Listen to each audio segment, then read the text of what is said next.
I've made over 4,000 portraits of just my son alone using my Pixel 7 Pro. In this video, I want to give you a few tips to get the most out of your portraits using your Google Pixel. We'll talk about some general rules for portrait photography, how to edit the blur in your portraits, and a feature called Portrait Light. But first, what is portrait mode? It basically mimics the shallow depth of field you get with expensive lenses and cameras.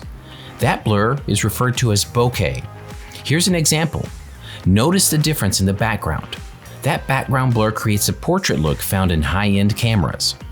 To activate it on your Pixel, simply start the camera, swipe over to Portrait, and you are all set to go.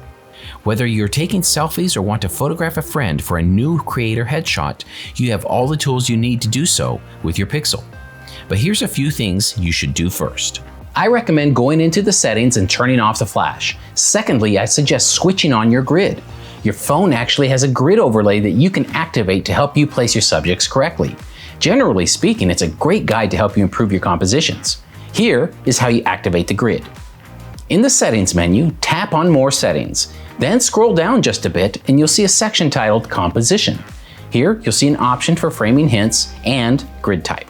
Tap on Grid and select your aspect ratio. I suggest the Golden Ratio option.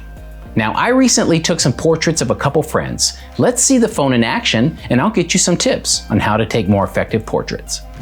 Portrait photography is as much about composition as anything else. Much like landscape photography, you don't necessarily want your subject in the middle of the frame. If you do that, your images are not as eye-catching. Instead, use the rule of thirds and place your subject to the left or the right of the center. Because our eyes naturally go from left to right, I personally find the right side of the frame to be most effective. Notice the space in this shot. Regardless of angle, I'm placing my subject in that part of the frame.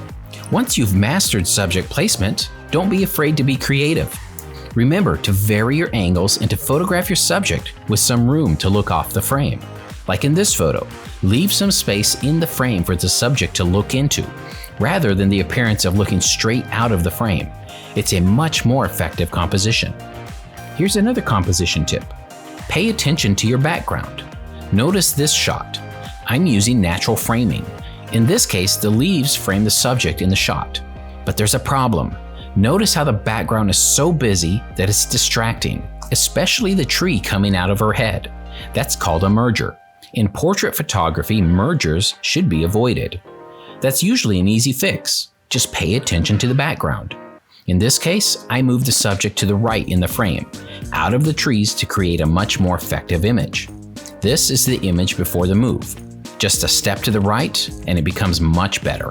All right, so you've taken your portraits now, but say you want to fine-tune the portrait blur. For that, the Pixel and Google Photos have a very nifty editing feature. You can edit the amount of background blur. Remember that background blur that is known as bokeh, the one I talked about in the beginning of this video? On the Pixel, that blur is computationally created instead of optically. This is highly advantageous because we can fine-tune the blur in the background for a natural and effective professional result. So the first thing you'll want to do is open the image in Google Photos. Then select Tools and slide over to Portrait Blur. You'll see two options, Blur and Depth. Then you'll see a circle. You want to place the circle over the subject's face, as close to the eyes as possible.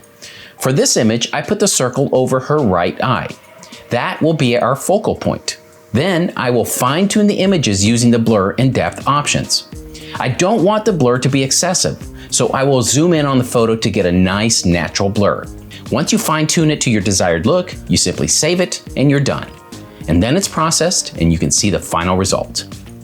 The front selfie cam on the Pixel is also very effective for portraits.